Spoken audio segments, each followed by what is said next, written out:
이곳에 아버지 하나님께서 모아주셔서 수고하고 땀 흘리며 또 인생을 살아가게 하시고 이곳에 계신 하나님이 너무나 사랑하시는 우리 귀한 영혼들 어르신들을 생활하실 수 있도록 예배처와 생활초소를 마련해 주신 하나님 앞에 또 감사를 드립니다.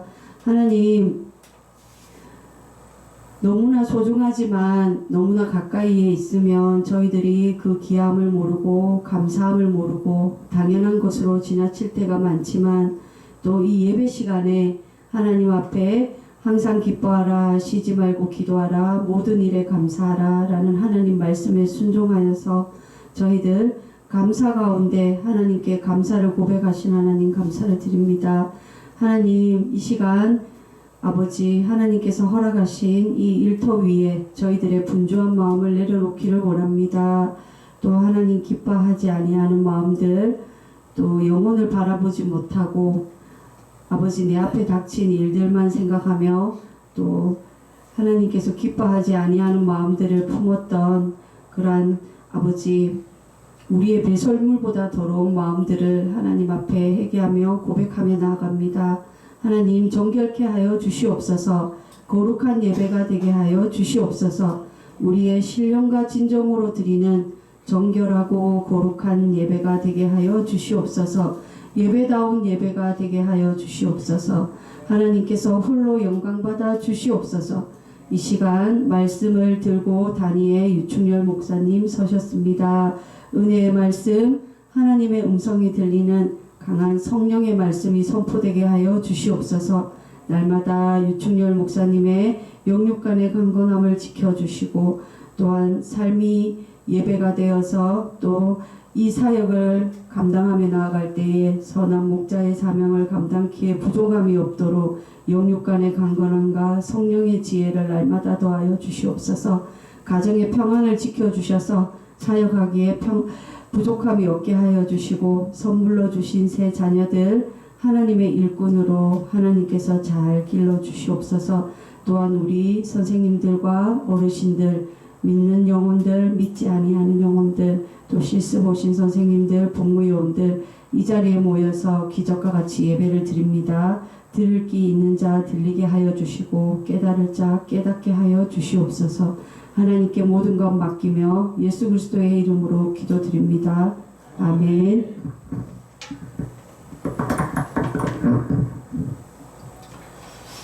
네, 하나님의 말씀은 요한복음 9장 1절에서 12절 말씀 공독하겠습니다. 예수께서 길을 가실 때에 날 때부터 맹인된 사람을 보신지라. 제자들이 물어 이르되 라삐여 이 사람이 맹인으로 난 것이 누구의 죄로 인함이니까 자기니까 그의 부모니까. 예수께서 대답하시되 이 사람이나 그 부모의 죄로 인한 것이 아니라 그에게서 하나님이 하시는 일을 나타내고자 하심이라.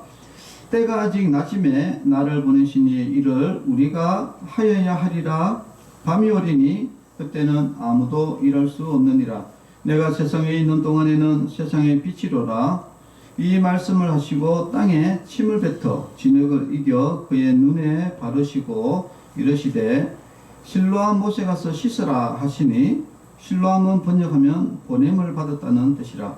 이에 가서 씻고 밝은 눈으로 왔더라. 이후 사람들과 전에 그가 거린인 것을 보았던 사람들이 이르되 이는 앉아서 구걸하던 자가 아니냐. 어떤 사람은 그 사람이라 하며 어떤 사람은 아니라 그와 비슷하다 하거늘 자기 말은 내가 그러하니 그들이 묻되 그러면 내 눈이 어떻게 떠졌느냐. 대답하되 예수라 하는 그 사람이 진흙을 이겨 내 눈에 바르고 나더러 실로암에 가서 씻으라 하기에 가서 씻었더니 보게 되었노라. 그들이 이르되 그가 어디 있느냐. 이르되 알지 못하노라 하니라. 아멘. 자, 오늘 제목은 날 때부터 맹인된 사람을 고치신 예수님이라는 제목으로 말씀을 나누고자 합니다. 지금 사순절 기간을 맞이해서 요한복음의 7가지 표적을 계속 이야기하고 있습니다. 첫 번째는 가나 혼인 잔치에서 물을 포도주로 바꾼 기적. 두 번째는 왕의 시나의 아들이 죽어가고 있는 아들을 살리신 사건. 그 다음에 38년 된 베데스다의 이제 병자를 고치신 사건. 그리고 네 번째는 보리떡 5개와 물고기 2마리로 2만 명을 먹인 사건. 그리고 다섯 번째는 무리를 거르신 사건. 그리고 마지막은 이제 죽은 나사로를 살리신 사건. 그리고 오늘 노는 바로 날 때부터 맹인된 사람을 치유하신 사건. 이렇게 7가지 표적. 이 표적은 무슨 말을 하느냐, 기적이기도 하지만은 예수님이 이 땅에 오실 그 구원자시다라는 것을 가르쳐주는 그런 명백한 사건이다. 그래서 표적이다, 이렇게 이야기합니다. 왜 그러냐면은 구약 성경에 그 메시아 구원자가 왔을 때 그 사람이 어떤 하는 일이 있어요. 그 하는 일을 보면은 그 사람이 구원자구나. 왜냐면은 뭐 똑같은 사람으로 오기 때문에, 뭐 똑같은 사람이기 때문에 뭐 누가 누군지를 구원자인지 분간을 하지 못하는데, 이런 표적을 일으키면은 그 사람이 구원자인 줄 알아라 라는 구약의 성경 구절이 있습니다. 이사야 42장 7절에 보니까 내가 눈먼 자들의 눈을 밝히며 있습니다. 그 구원자가 오면은 눈을 밝힌다는 거예요. 눈을. 이사야 35장 5절에 그때에 맹인의 눈이 밝을 것이며, 그때에 구원자가 오면은 맹인의 눈을 뜬다 이야기예요. 이사야 29장 18절에 맹인의 눈이 볼 것이며, 구원자의 하나의 특징, 그 사람이 구원자다. 특징이 뭐냐? 그 사람이 이제 맹인의 눈, 지금은 이제 시각장애인이라고 이야기합니다. 지금은 맹인, 뭐 봉사 이런 말을 쓰면은 장애인 단체에 고소당할 수 있어요. 맹인 봉사 이런 이야기 하면 안 되고, 요즘에는 시각장애인, 그러니까 눈에 장애가 있다 이야기야. 자, 그런데 오늘 보니까 이 성경에는 맹인을 고친, 시각장애인을 고친 사건이 오늘 본문 요한복음에만 있는 것이 아니라 한 네 명 정도가, 네 사건이 나옵니다. 첫 번째는 마태복음 9장에 나오는 두 맹인을 고친 사건. 그 다음에 오늘 요한복음에 나오는 날 때부터 맹인을 고치신 사건. 그 다음에 마가복음 8장에는 베세다라는 마을에서 또 맹인을 고치신 사건. 그리고 여리고, 예수님이 이제 십자가를 지러 예루살렘으로 가는 그 도중에 여리고라는 곳이 있었는데, 그 여리고에서 또 두 맹인이 또 고치신 사건. 이렇게 한 4가지 정도가 나오는데, 오늘 이 여러 가지 맹인을 고친 사건이 있는데, 요한은 왜 이 날 때부터 맹인이 된 사람, 시각장애인의 사람을 그 사건을 지금 이야기를 하느냐? 그것은 왜 그러냐면은 날 때부터 맹인이 되었다 이 말은 근본적으로 이 눈이 처음부터 문제가 있었다. 그래가지고 이거는 수술로도 되는 것이 아니고 어떤 도저히 이건 치료의 개념이 아니라 눈알을 새 걸로 교체를 해야 되는. 근데 우리가 눈알이 새 걸로 교체가 안 되잖아요. 이거는 그러면 어떻게 하냐면은 눈을 만들어야 되는 거죠. 눈알을 만들어야 돼요. 완전히. 그럼 사람이 눈알을 어떻게 만듭니까? 그러니까 예수님이 눈알을 만드셨다 이야기예요. 그 눈알을 어떻게 창조했다 이야기입니다. 자, 그래서 그래서 요한이 봤을 때는 눈알을 창조하시면은 이분은 하나님이시다. 그리고 맹인이 눈을 떴다는 것은 구약 성경에 나와 있는 바로 구원자의 표적이다. 그래서 지금 이 사건을 지금 넣은 겁니다. 자, 그러면 오늘 이제 본문 내용에 이제 들어가 보겠습니다. 예수님이 이제 길을 가실 때에 날 때부터 맹인된 사람을 보셨다 했습니다. 예수님이 길을 가다가 날 때부터 맹인된 사람을 봤다 이야기예요. 그러니까 이제 제자들이 예수님이 그 맹인을 이렇게 보니까, 시각장애인을 보니까 제자들이, 옆에 따라가던 제자들이 물었습니다. 선생님, 이 사람이 이 시각장애인으로 난 것이 누구의 죄 때문입니까? 지 죄 때문입니까? 그러면 부모 죄 때문입니까? 이렇게 이제 물은 것이죠. 우리도 지금 이렇게 보면은 이제 그런 게 있어요. 여러분들도 이렇게 장애인, 꼭 시각장애인이 아니라도 그 집에 뭐 장애인이 있거라면은, 야, 그 집에 저기 부모가, 조상이 저기 죄를 많이 지었는가 봐. 이렇게 여러분 또 그렇게 대도 안 하는 이야기 하는 사람 많잖아요, 그죠?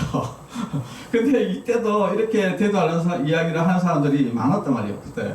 왜냐면은 뭔가 죄를 지었으니까 뭔가 이렇게 질병이 있지 않냐, 이렇게 그렇게 우리가 보통 일반적으로 생각하는데, 예수님의 답변은 뭐냐? 명확하게 이렇게 합니다. 이 사람이나 그 부모의 죄로 인한 것이 아니다. 아니다는 거예요. 여러분, 우리가 어떻게 사고가 나고 뭐 이렇게 뭐 장애가 생기고 이런 것들이 그 사람의 어떤 죄 때문에 그런 건 아닙니다. 뭐 부모의 죄나 조상의 죄나 그런 것 때문에 그런 게 아니고 누구의 어떤 그 죄 때문에 그런 것은 아니다 하는 것을 우리가 인식을 하셔야 돼요. 그래가지고 우리가 그 대도 안 하게 자꾸 그 사람에 대해서 뭐 장애가 있고 뭐 질병이 있고, 어떤 사람들은 이런 것도 있잖아요. 사고 나면은 또 그런 이야기는, 저 사람 내 사고 날 줄 하는 짓들 보니까 내가 사고 날 줄 알았다. 저렇게 죄를 많이 짓기네. 저렇게 사고가 나지 이런데, 물론 저 사고가 자기 어떤 하나님의 심판에 의해서 뭐 그런 경우도 있긴 하지만은 대부분은 과실입니다, 과실. 여러분, 내가 차를 끌고 가는데 음주운전 해가지고 사고 나는 게 그게 죄 때문입니까? 그게 뭡니까? 지 부주의로 부딪히는 거예요, 부주의로. 네. 그런데 이제 우리는 해석을 자꾸 다른 데라고 이렇게 갖다 붙이려고 하지 마라 이야기입니다. 자, 그러면은 오늘 예수님이 이렇게 뭐라고 이야기하냐면 이렇게 이야기하죠. 그 부모의 죄도 아니고 지죄도 아니고 이것은 뭐냐? 바로 그에게서 하나님이 하시는 일을 나타내고자 하십니다. 하나님의 영광을 드러내기 위해서 하시는 일이다. 이렇게. 이것을 또 여러분들 잘못 해석하면 어떻게 되냐면, 아니, 예수님이 하나님의 영광을 드러내기 위해 가지고, 그러니까 예수님이 내가 진짜 하나님의 아들이다, 영광을 드러내시기 위해 가지고, 멀쩡한 사람을 맹인을 만들어 가지고, 그래가지고 가가지고 고쳐주고, 내가 하나님의 아들이다, 이렇게 해석을 잘못할 수도 있다. 절대 그게 아니다. 네. 하나님이 왜 그 멀쩡한 사람을 왜 봉사를, 시각장애를 만들겠습니까? 그런 건 없어요. 그러면은 왜 이런 예수님께서 이야기를 했느냐? 그 내용은 바로 예언 때문에, 예언.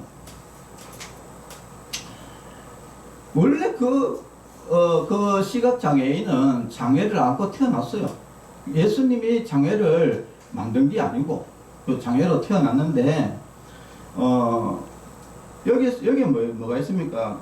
구약 예언에 맹인이 눈을 뜨게 하는 사람이 바로 구원자다. 바로 거기에 해당된 사람이에요, 이 사람이. 여러분, 예수님이 왔다 해가지고 모든 시각장애를 다 고쳤습니까? 그게 아니고, 그 구약의 예언의 성취에 해당이 된 사람, 선택이 된 사람인 거야, 이 사람이. 그래서 거기 가서 그 사람을 고쳐준 거예요. 그래서 하나님의 영광이 이제 드러난 겁니다. 네. 그래서 우리가 이제 예수님을 우리가 어떻게 이야기합니까? 바로 예수님이 바로 구원자시구나 라는 것을 우리가 이제 이야기를 명확히 하시는 것이죠. 자, 여러분 이렇게 이야기하니까 아이고 뭐 그게 맞겠노 이렇게 또 의심하는 사람들이 또 많이 있습니다. 근데 사실 성경에도 보면은 참 의심을 했던 사람들 중에 아주 믿음이 있는 사람이 있어요. 여러분 세례 요한은 엄청 믿음이 좋은 사람이거든요. 그 선지자로서 마지막 선지자로서 역할을 담당했던 그 세례 요한이 이제 어떻게 됐습니까? 헤롯 왕에 의해 가지고 결국 이제 감옥에 들어갔잖아요. 그래가지고 이제 죽게 됐어요. 죽게 되니까 그 세례 요한이 요한의 제자들을 불러가지고 예수님한테 보냈어요. 그래가지고 뭐라고 물어봤냐면은 오시라는 그 구원자가 예수님 당신이 맞습니까? 라고 물어보라는 거예요. 그래가지고 이제 제자들이 예수님한테 갔습니다. 가가지고 저기 세례 요한 선생님이 그 물어보라는데 당신이 진짜 그 하나님이 보내시는 그 구원자 맞습니까? 이렇게 물어봤어요. 그러니까 예수님이 뭐라고 이야기했냐면 이렇게 이야기했어요. 마태복음 11장 4절에서 5절. 너희가 가서 듣고 보는 것을 요한에게 구하라. 듣고 보고. 그러니까 예수님이 하는 그것을 듣고 보는 것을 전해라. 소경이 보며 안전뱅이가 걸으며 문둥이가 깨끗함을 받으며 기머거리가 들으며 죽은 자가 살아나며 가난한 자에게 복음이 전파된다 하라. 뭡니까?